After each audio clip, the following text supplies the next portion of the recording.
Welcome,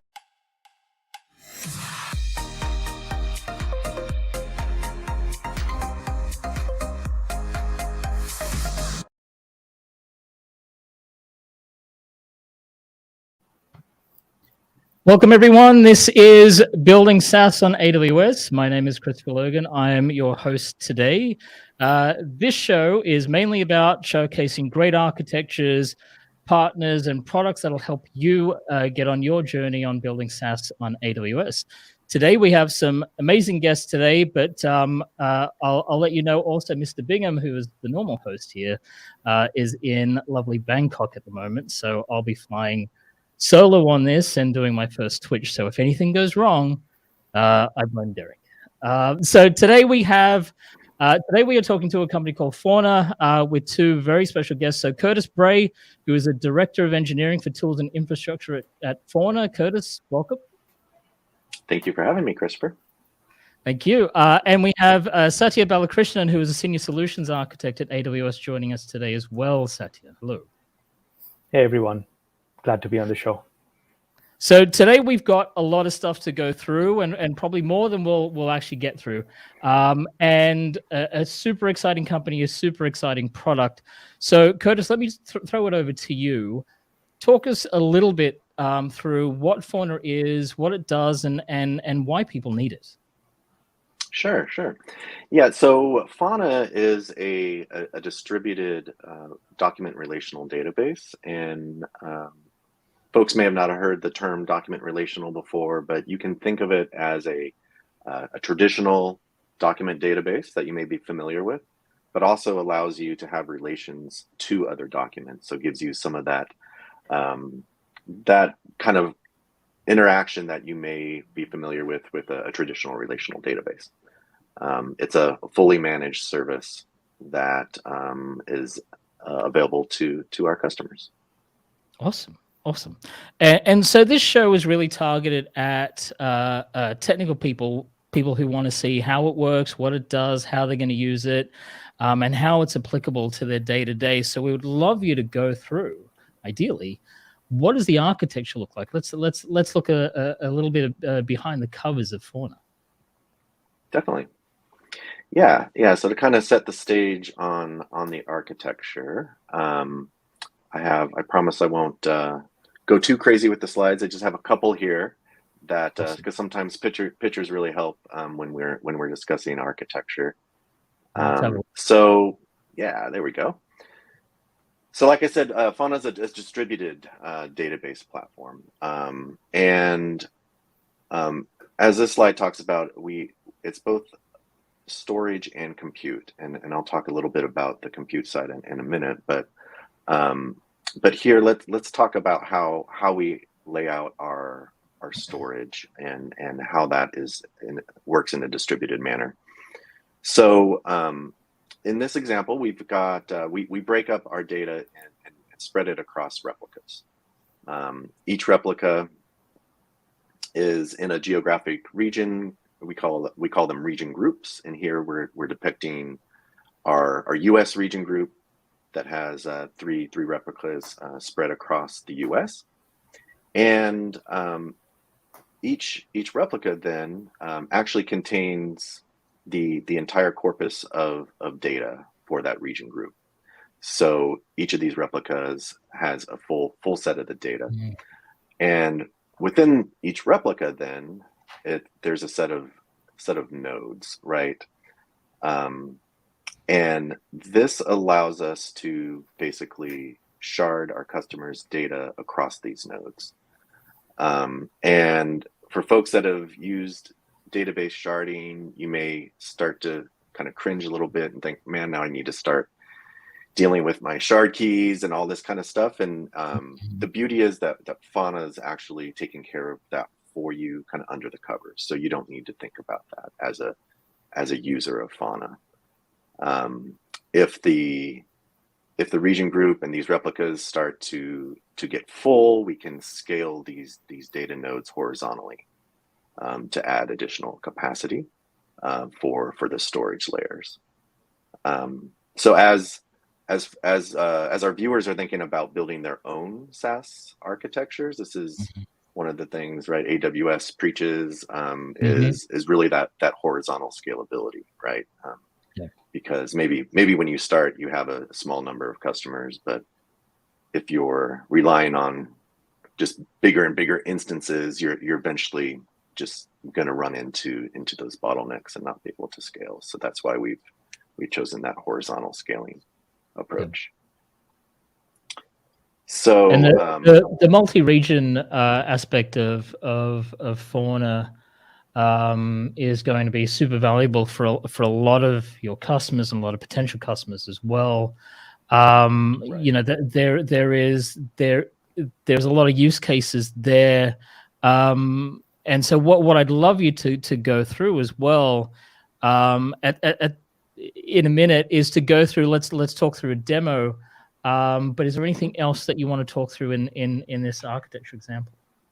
Yeah, I guess real quickly, let me show you what's kind of unique about this architecture, because there's many distributed databases that have multiple replicas, but let's kind of talk about a little bit about what happens when a customer reads the data.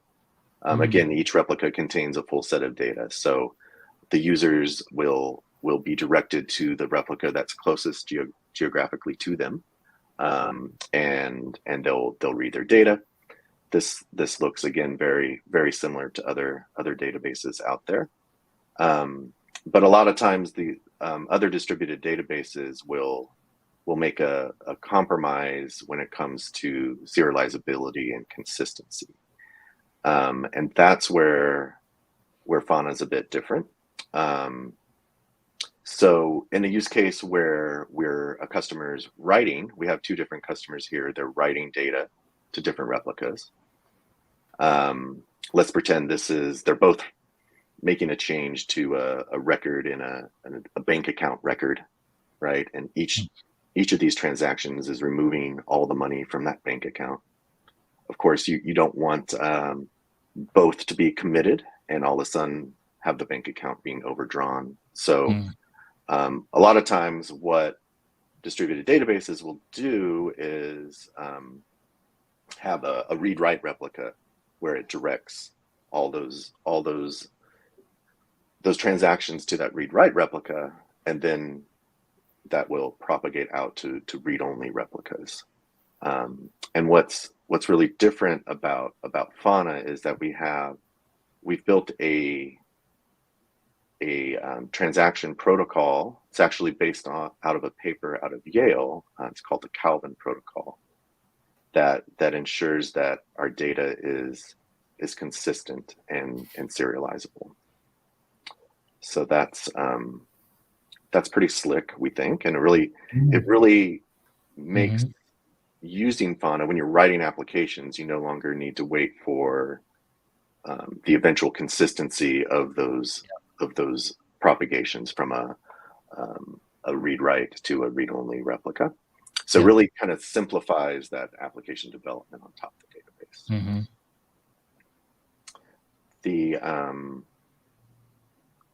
I guess the other piece that's pretty interesting is around just our global footprint. So we find customers that, I've been talking about this US region group, but we have customers that may have data residency, or maybe their customers are not in the US. We also have, in that case, we have an EU region group. For more of our global customers that are really spread out more than just one of these continents, we have what we call our classic region group. And in that case, replicas are actually in the US and the EU. Right. And so then when we route customers, and we can talk a little bit more about this in more detail, but when we route customers, we make sure that they get to the closest replica for their particular request. And we have some enhancements coming there, so we'll actually also route them to the appropriate region group without the developer really needing to do a whole lot of thinking about where that request should go. Awesome. Yeah.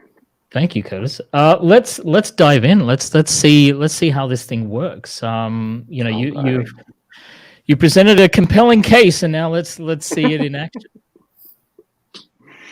Certainly. So let's see. Let's talk about.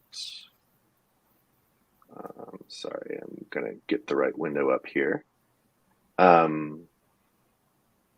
Yeah, I guess when somebody wants to start using Fauna, all they need to do is go to our website and click the sign up button. At this point, we've got a few ways to create accounts. You can use your GitHub or Netlify account, or you can create a new username and password to sign up via email. And this will then get you automatically into our free tier, right? And our free tier it's not like a 30-day kind of free tier or anything like that. It's a free tier forever. So then I've already got an account created here that I wanted to show. So this is our web dashboard, and it's going to basically show all your databases that you've created. That process of signing up, it creates an account, but you then need to go provision your databases as you wish. How long does that normally take, Curtis, from the moment that you sign up to getting to this window? It's usually 2 clicks or so, I think. Okay, so you're not waiting for anything to be provisioned at that point. That's right. That's right. Okay. Yeah, that's a great point. Yeah, so this is a multi-tenant database. So the service is running. Literally when you're signing up, we're creating a new user record. We actually use Fauna to manage our information about our Fauna users, right? We're convenient. Yeah. We like the service and use the service internally ourselves to build the service. So so that process really, what happens when you click that sign up is, a new user record is created for you. And you're going to come to this dashboard. You won't have, I had pre-created this single database here, but at that point you can just start creating a database, which actually, maybe why don't we just do that? Sure. Yeah, Curtis, can you show us how a user would create a multi-region database? Yeah. So when a user first logs in, we're actually going to take them through some onboarding tutorials, and so we'll walk them through this console. This is another great kind of strategy when you're building a SaaS application, and right, you don't need to call a sales team and say, hey, I want to sign a contract, provision me an account. It's all product-led growth, right? So you want the users to have as little friction as possible to get started. Once they've signed up, then you want them to move through and be able to use the product. So we can create a database here. Let's call this SaaS 2. Which region group should we use? This is where we get to pick which geographic region we want to put this database in. Because while you're doing that, can you explain again what the difference between the classic and the others are? Yeah. So the classic we have replicas that span both the US and the EU. Right. So your data is much more distributed, which works really well when maybe your users are more global versus just being in the US or the EU. So literally creating a multi-region database is as simple as this dropdown, right? You get to decide where you want to go. Nice. So maybe we'll do a classic one just for fun. Sure. The other when you're onboarding users, giving them some kind of pre-configured settings or data is a great way to kind of get them started. So we allow you to use this demo data and create the database. So that is creating the database and loading the demo data. Of course, it's gonna hang there for some reason. It's what happens when we show stuff on Twitch. The demo gods, you bet. So yeah, it had actually created when you. Oh, nice. That was quick, actually. That was pretty quick. Yeah. So typically, there is some stuff going on from the browser where it's creating that demo data. So sometimes that takes a little longer. So see there with no demo data, it was instantly created. So Okay. yeah, so from your dashboard, you can see now we have these 3 databases. You see which region group they're in, and you can start interacting with them. Right. Yeah. So one, on the screen, there's all these words that you may not have seen before, collections. You may have seen indexes and functions and stuff, but the way Fauna thinks about this document relational model is collections are pretty similar to tables. So this demo data had, a set of orders, right? And you can open that up and it looks like a typical kind of document that you might store in a database. What's interesting in here, it also has these references to other collections. You'll see that this order references customer 101, right? So over here, I've got customer 101. Yep. So that's where we can now kind of create these relations between data. And when you're interacting with the data, you can do that through GraphQL. So we have a separate kind of GraphQL endpoint. Or you can query it with Fauna query language, which is our query language. So that provides a couple different kind of access patterns for customers. Those that are already kind of familiar with GraphQL, maybe already have some tooling around that, can get going really quickly. Curtis, how does Fauna's web dashboard here connect to different Fauna's region groups? Yeah. So everything you're seeing here, all this interaction, it's actually using our JavaScript driver in the web browser. So we have a number of different drivers for different languages, Java, Go, Python, JavaScript, etc. So we've actually built our dashboard to directly talk to these region groups.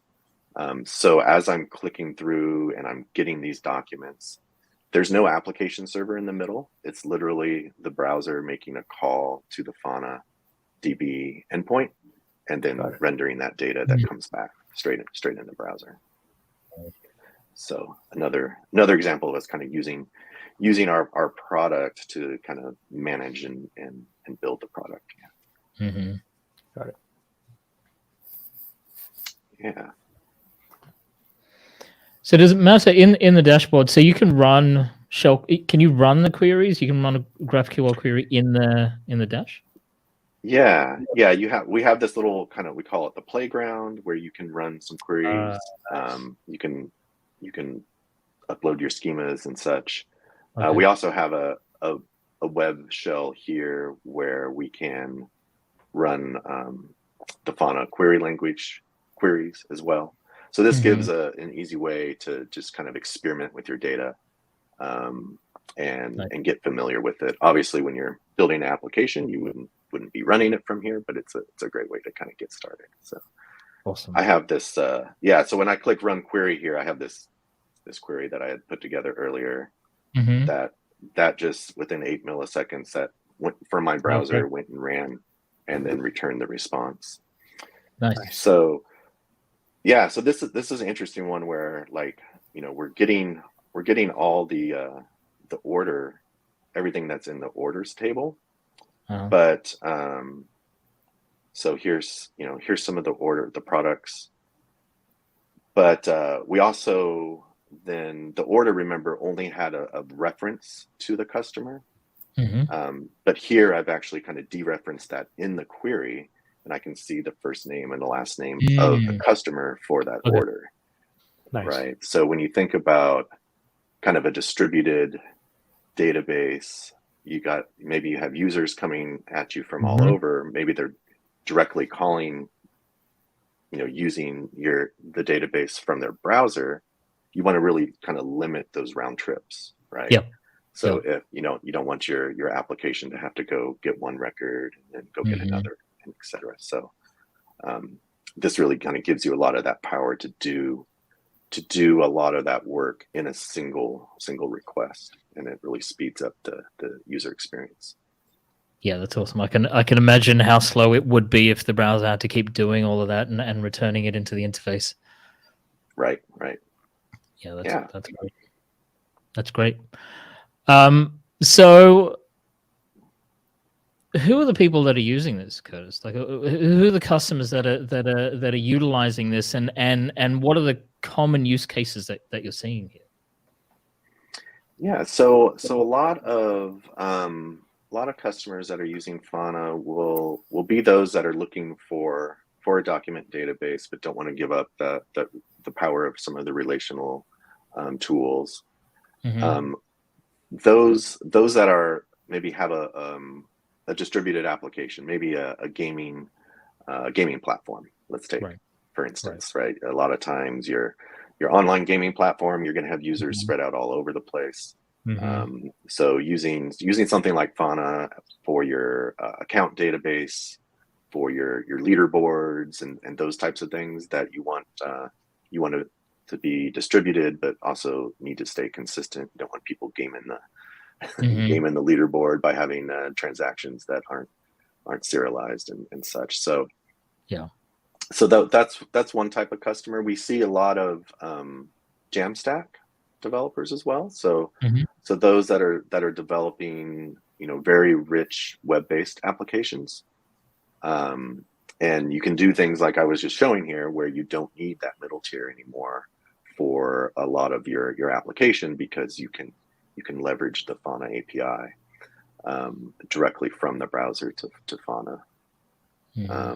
And then I'd say another kind of large class of users are those that are building edge, those with edge applications, edge architectures. And what I mean by that is like, distributed kind of functions at the edge, whether it be, Cloudflare workers, Fastly, Netlify functions and such. Even a lot of customers using Lambda and calling us, straight from their Lambda functions. And what's really cool about Fauna and those architectures is definitely the distributed nature of that. If you've got edge functions all over the place, you want those to find, be able to talk to another replica that's close. And so by having that data replicated, it really adds to the performance of those edge functions. But additionally, it's the interface to Fauna. So we're just a simple HTTP API, right? You don't need to open up a TCP socket and keep a connection pool around and those types of things. So having a very kind of short-lived compute operation, let's say in Lambda or some type of edge function, you don't have all that overhead of managing that database connection pool. So that it fits really well with those architectures. Awesome. So we had a question. We actually had a good question that kind of touches on a bit about customers, but on the free tier that before. Do you see a good conversion from free to paid? Yeah, what we like to do, and if you look at our public pricing page, you'll see we actually have kind of these different tiers. And as you move up the tiers, there's actually additional functionality that becomes unlocked. So things like our team plan, you can share a single account with multiple developers, right? So when you start on the free tier, it's an individual account, typically used for maybe kind of prototyping, getting things done, getting things started, getting familiar. But as you start to kind of broaden the use of that within your team, you may want to look at those higher level plans. So we do see a good conversion as people are maturing with Fauna. Okay, awesome. There is another question about identity authentication. I'm not sure whether you want to cover that right now or whether we want to touch on that a bit later, because we do touch on that a little bit later in the talk. Yeah. But maybe let's dive into that when we get into more of the authentication pieces. Maybe, yeah. Okay, awesome. Satya, you had a question? Yeah. I just want to touch on the question we got on the chat. So wanted to understand how does Fauna manage user and tenant identity? Sure. So there are a couple ways that we're handling identity. So when I talked about this login screen, so there's account identity that again we're going to either allow our customers to use GitHub, Netlify, create their own internal account. But within the actual database, you can set up what we call keys. If you want to provide, this is for more like maybe machines talking to your to the database. So if you have a traditional kind of application server, let's say, and it's you want to be able to make queries, you can set up an actual API key that you can then use in your access to Fauna. But what's also interesting is we have the ability to set up identity provider integration. So let's say you want your customer your customers to authenticate to Fauna with another IDP. We support that type of authentication. They are that then allows basically every transaction to know which of your users is making that transaction, and you can start to do a lot of cool attribute based access control at that point, where you could say, this user can modify, they can maybe read all the data, but they can only modify data that they created and such, because now each query, exactly which user is making that request. Got it. Cool. So since Fauna is a distributed multi-regional database, let's talk a little bit about how do customers ensure they're accessing the closest Fauna server, right? So I mean, I'll say I'll talk about it from an AWS purview, and then Curtis, you can add specifics about how Fauna does it, right? So in the spirit of lowering latency for end users, if you recall from Curtis's earlier description, Fauna is essentially a database delivered as scalable, secure cloud APIs, right? So while the database is created and replicated across regions, if I'm right, the client or the user is, in a sense, interacting with an API endpoint. So I believe Fauna is using Route 53, which is AWS's highly available and scalable DNS, and its latency-based routing policy to route incoming requests to the region that is closest to wherever the request originates from. Is that right? That's right. Exactly.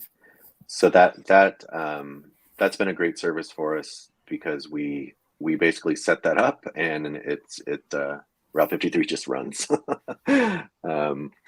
We're using those latency-based policies today. We're looking at we've actually just started looking at some of Route 53's traffic policies, which also look really powerful to allow us to do weighted and more health checks and kind of weighted routing and those types of things.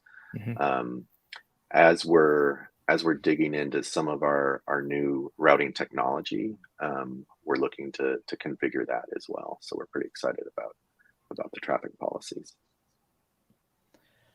Curtis, this is a SaaS focused show, and you cannot do a SaaS focused show without talking about tenancy. So what sort of tenancy models are supported here? Yeah, so out of the box, we support the multi-tenancy model that we're seeing here. So every like I was saying earlier, like customers don't need to think about like where their data is, living or how it's sharded.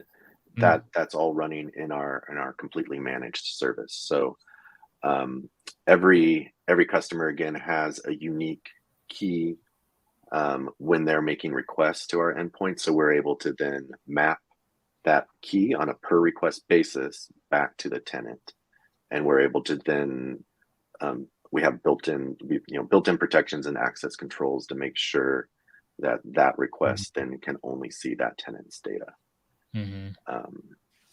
So that provides that that side of things. We also offer what we call private region groups, and this is for customers that are looking for a single tenancy model. It's still a managed service, just like we're looking at here on the screen, but it gives a customer essentially a dedicated Fauna instance that they can then create their databases in, and a lot more.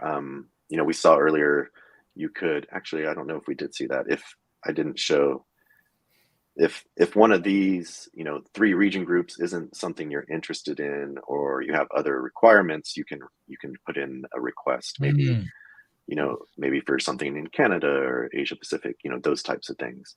Yep. We're looking at those constantly to open additional public region groups. Okay. But additionally, you can work with our team to basically have that dedicated private region group if you'd like. Oh, lovely. It's nice to see that you can do it straight through the interface there and request that. Normally, you have to go through, multiple layers of context. So that's a really good way to do it. Yeah. Sati, you had a question about replicas. Yeah, I wanted to touch on the resiliency aspect of it a little bit. Yeah. The region group essentially is made of multiple replicas, right? That's right. Can you explain how Fauna handles a replica failure? Sure. I guess there's, as Werner says, I'll always expect things to fail, right? So so we've built the architecture with that in mind as well. So there's a couple different kind of, I guess, class of failures I can talk about. So let's talk about like a single node within a replica fails. Fauna actually has built into its systems to know to how to retrieve that data from one of the other 2 replicas on behalf of the customer. They don't have to, the customer doesn't get an error code and then get redirected to a different replica. That's all handled directly within Fauna. So requests would come into replica 1. If for some reason that data wasn't available on one of the nodes there, internally it would go get that data from replica 2 or 3. Got it. So that's how we handle, more, kind of isolated, maybe single node or multiple node failures within a replica. If for some reason an entire region was offline and the whole replica was down, which, I guess could happen. It's not a very common, luckily, not a very common thing to have an entire region go down. But in that case, the customer traffic would be routed to one of the 2 other replicas that were still online at that time. So we kind of have the kind of isolated kind of resiliency as well as kind of the larger scale, full region resilience. Mm. Oh, lovely, lovely. Yeah. Satya. Yeah, let's talk a little bit about how do you back up these multi-regional fauna databases, or are they supported? Yeah, we do have. We just recently launched a backup and restore feature that our customers can utilize. So the way that feature works, there's a few different angles to it, a few different layers to it, I should say. On a daily basis, we actually take a full backup of the data set within a region group. We'll basically pick a replica. We kind of do a round robin through the replicas, so each night a different replica gets backed up, and we store that in S3. So we each of those data nodes will basically take that snapshot of the cluster and upload it into S3. And then customers can opt in to configure backups of their specific database. And once we have that cluster backup, we're able to take that and pull, each of the customers' data out of that, and we also store that kind of subset of data in S3. So that customer could come in and request a restore, or even copy it. They can copy it between region groups, which is a nice way. We've had customers migrate. Maybe their usage pattern changes, or maybe they started in a region group and we didn't have one of the newer region groups and they wanted to move to it, so that they could actually, back up their data and do a cutover by copying that data into a whole new region group. So that's a high level kind of how that works, but we can go much deeper there. The interesting, one of the cool kind of S3 features that we love is the Glacier instant retrieval. So as you can imagine, our S3 bill could start to kind of balloon if we if every night we were taking this full backup and leaving it in the standard S3. So after we have a S3 lifecycle policy, so we set that up once and it's kind of configured and we don't have to even think about it now. So we're able to, we do leave data in S3 for a certain number of days, and then we transition, the lifecycle policy will transition that to Glacier instant retrieval so it saves us quite a bit of money. Before we were putting it in basically deep archive, and then we'd find, like, maybe we wanted to go debug something, like there was some weird behavior and we wanted to go look at a past backup. When it was in deep archive, that takes potentially hours, right, to pull that out of Glacier back into S3. And luckily we didn't have to do that much, but there were a few times and it was a bit more work to go through. With Glacier instant retrieval, it's beautiful because we can just access that data, comes back and pretty much right away, right? We don't have to think about any kind of pulling it out of deep archive or anything. So that's been awesome. So to summarize, Fauna is backing up nightly the multi-tenant database, the entire database. And for customers that have enrolled in backups, you said you're extracting their data, right? That their database from the larger data set. Can you explain how that extraction is done? Sure. So we have, I'll talk about kind of the control plane and then the data plane kind of separately. So the backup and restore service, where you're kind of configuring the backup and the timers are going off to figure out, hey, a nightly job needs to start, or maybe a user has requested a restore. All those kind of control plane operations actually run on our Nomad HashiCorp Nomad Compute Cluster. So this is a new service we recently stood up. These are all running on Graviton 2 instances, which we've been very happy with. A lot of good kind of cost savings for all of these. These are all kind of Docker workloads that we're running inside of that that compute cluster. So there'll be jobs that will say, hey, it's time to do our customer backups from that nightly snapshot. At that point, the Nomad Compute Cluster will actually spin up, make an EC2 request to spin up a ephemeral EC2 instance at that point. That's basically, we call it a worker. And it's then responsible for looking at what jobs it has to work on, and it'll pull the data out of S3 to process it.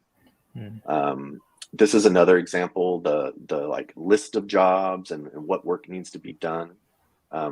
We actually store all that information in Fauna as well. So our backup and restore feature is built on top of Fauna, which has been really cool. We so that worker then says, oh, here I need to do these X number of customer backups. It'll go off, process the data, pull the cluster down from S3, process the data, push the customer data back to S3. All that is done within the region, the replica where that snapshot took place. So one thing when you're looking at multi-region architectures, you do want to be careful about inter-region data transfers, not just from a kind of latency perspective, but from a cost perspective as well, right? So being able to kind of do your processing on the data in the same region where the data lives will make it a lot more performant and cost effective. Got it. I love that there are multiple layers where you've got Fauna supporting Fauna. That is such a good story. That is an amazing story that doesn't happen enough out in the industry. So I think there's a good lesson there for other people building SaaSs. Like, if you have an opportunity to use your own SaaS for your own SaaS, that's pretty awesome. Yeah. It doubles down on your use case and the usefulness of what you're building. Hashtag it dog does. food. Yeah, hashtag dog food. That's right. Yeah, and it really drives our roadmap when we're there in the same shoes that our customers are in using Fauna, right? We can talk to customers and say what's working, what's not working, but once we're right alongside them using the product the same way they do, it really helps us understand where it's working well, where we need to put some further investments and such. Yeah, that's huge. What a perfect use case for product-led growth. That's right. Yeah, you bet. So, Curtis, you already touched on it in terms of the deployment models. Can we go through a little bit again in terms of what else is available for deployment of Fauna? Yeah. So we talked about these public region groups. When we think about, and then I mentioned these private region groups as well, and I can talk a little bit more about like why would a customer want one of those? Yeah. So sometimes it's related to maybe again, we don't currently have a public region group in Australia, but maybe that's where your customers are. Maybe you want your data to stay in Australia. We just need more of them who are watching and everyone else to put in that request that's new right, region. That's right. No, we that's exactly it. So maybe in that case you're like, hey, I really love Fauna. I've been, maybe you've been using it in pre-production in one of our other region groups, and now you're ready to go live. So we have a lot of customers that will think about take that progression, right? They'll start at the free tier, they'll move to one of our paid plans. Yeah. They'll start, the development of their application and such, and then maybe as they're going into production, they realize, hey, I want a footprint that's different than these public region groups. So we can do things that are very tailored at that point. maybe the customer is on Azure or GCP, right? Mm-hmm. So we can build out those private region groups in the cloud providers that our customers maybe are already running their workloads in, and those types of things. So very, very tailored in that way. Mm-hmm. Awesome.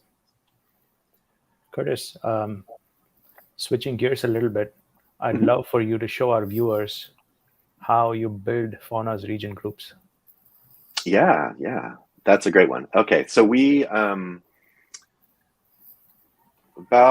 guess it was about a year and a half ago, we decided to invest very heavily in all of our infrastructure as code on top of Pulumi. So this was back right before we were about to start to build the new US and EU region group. So rather than, we had some kind of legacy infrastructure as code, but it wasn't complete. There was still some things that were managed by hand.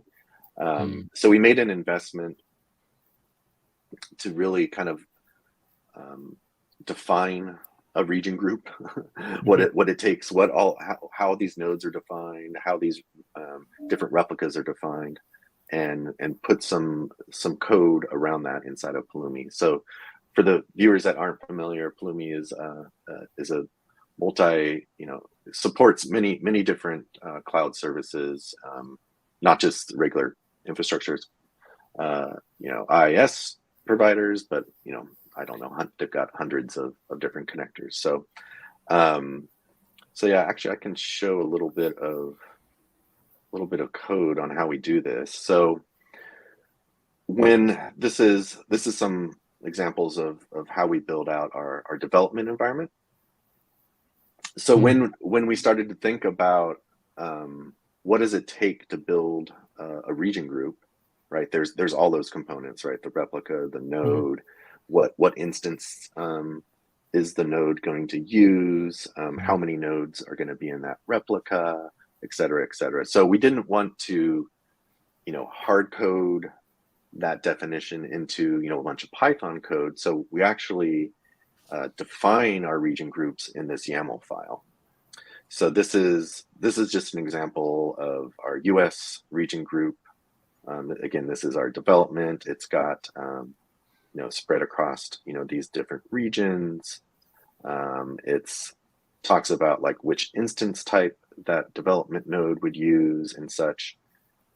So then we can very quickly kind of reshape and reconfigure how our region groups are built out just by changing information in this configuration file.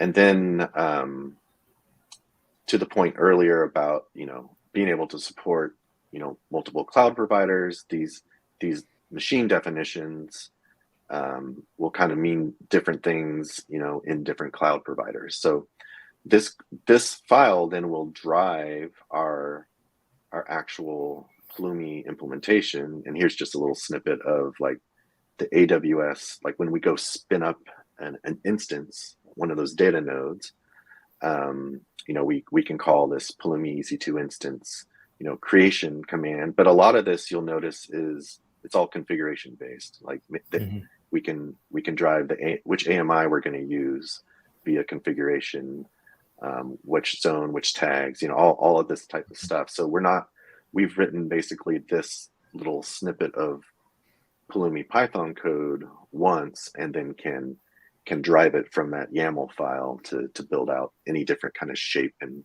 mixture of region groups that we want. So yeah, so that ends up there.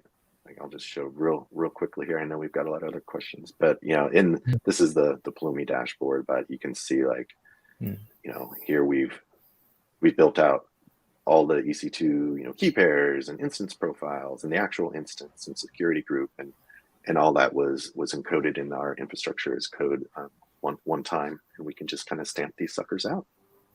Got it. That's awesome. That is awesome. That's awesome. So from maintaining and operating this region group, how do you roll out changes to your region group? Yeah, so software changes, you mean? Like to the actual Fauna service? Yep. Yeah, so we have we actually use a tool called Concourse CI as our pipeline deployment tool.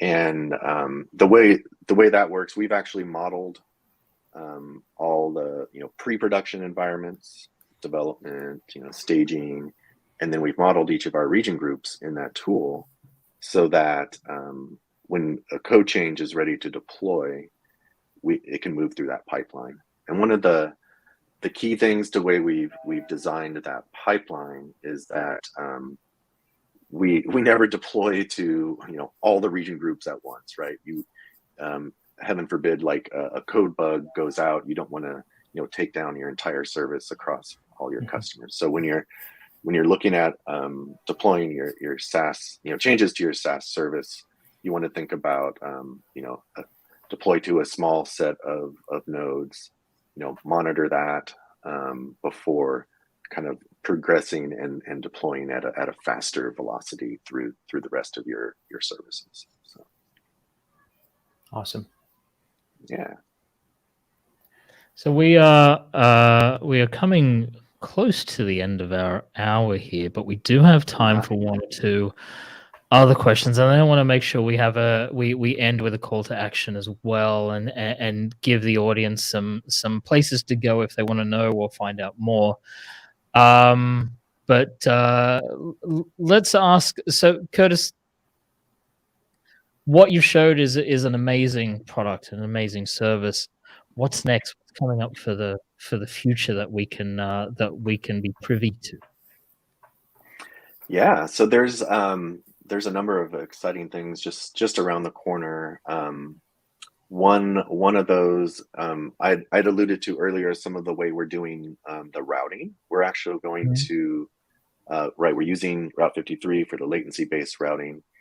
We're actually in the process of making that even more intelligent, so that today we actually do have a different endpoint for the US and the EU and Classic.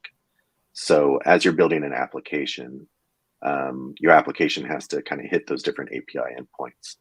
And one of the things we're doing with intelligent routing is having a single endpoint, and we'll basically inspect the key for that query and determine which region group it needs to route to, and automatically make sure that request lands in the right region group. So that's going to really kind of ease that, especially the onboarding. Like a lot of times folks will kind of miss the fact that you need to use different endpoints. I know AWS is known for many different endpoints, but we want to make it even simpler and just have that simple endpoint and kind of take that routing on our side. So yeah, another kind of just touch real briefly is we're working on the ability to basically download a log of your queries that you've made against Fauna. So you can do, maybe you're going to look at those for what are some of my high cost queries, ones that are taking a lot of time, and or just look at kind of trends of different things. So we'll have that going out shortly as well. Lovely. Got it. Curtis, can you talk a little bit about your billing model? Yeah. So the billing model, like from a customer perspective, like what they see. Yeah. Let's look. So on our public site, on the pricing tab here, you'll see we have those plans that I was talking about. The free tier, or when you get into these kind of paid plans, this is where you'll see additional capabilities unlocked. Different team management, like I mentioned, backup and restore, and those types of things. The actual usage is a metered service, right? So you can kind of see those details down here in that pricing. Sorry, the metered unit rates. So we meter each query has a different. May take different kind of read operations, write operations, or compute operations. And based on that, we keep track of all of those transactions and the meter data, and then at the end of the month, the customers will receive the bill based on their actual usage. Awesome. And so when you sign up, you are automatically in the free tier, right? That's right. Yep. Yeah, and the free tier, let me see where. Oh yeah, here's the free plan. It talks about the monthly capacity here, about how many different ops and how much storage you have within that tier. It's kind of hard to see, but yeah. Beautiful. Yep. So that once you cross that, then you would need to upgrade to one of the paid plans. Awesome. Well, look, gentlemen, thank you so much for everything that you've talked about today. Fauna does seem like a spectacular product. And hopefully the audience that we've had on today have found out a bit more than they knew before. And we'll see a lot more Fauna customers coming. What I do want to end with here, before we say goodbye, is a couple of call to actions. So what I'm going to do is I'm going to put them in the chat. And Curtis, maybe it's worth you talking about the first one. So firstly, let me put that one up. Visiting fauna.com. Yeah, so this is exactly what I was kind of showing earlier. Once you visit fauna.com, there'll just be a button here to sign up. And that'll take you to the sign up page where you can enter directly into that free tier. Lovely. And then we've also got the the Fauna demo by a head of solutions architecture too. Yeah. So the Fauna demo, do we have a link to that one? Let me see if I can copy that link directly. How's that? Yeah. Think that works? Yeah. There we go. Yep. So that'll get you to kind of a walkthrough of much kind of deeper dive on using the product from Z, our head of solution architecture. And then we've also got the hands-on guide, which I'll paste the link. See if my copy-paste skills work. There we go. There you go. All right. Workshop. Workshop.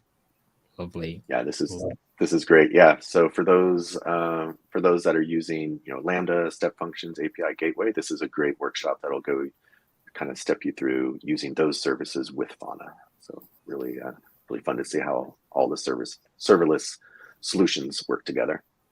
Awesome. Well, look, Curtis, thank you so much for your time. It's been an absolute pleasure. You've been able to answer every question, which is amazing. So thank you again. Appreciate the time. And Satya, thank you for being on and helping us flesh out the story of Fauna with us. Absolutely. Yeah. Thanks, Curtis. And thank you, Christopher, for having me. All right. Thanks, everyone, for tuning in. So we'll be back with another episode of Building SaaS on AWS in 2 weeks. And until then, we'll put this onto YouTube as well for anyone who's missed it or would like to see the start of the show if you tuned in late. But again, from Christopher Logan and AWS, thank you very much. And we'll see you in a couple of weeks. Thank you. All right. Thanks, everyone.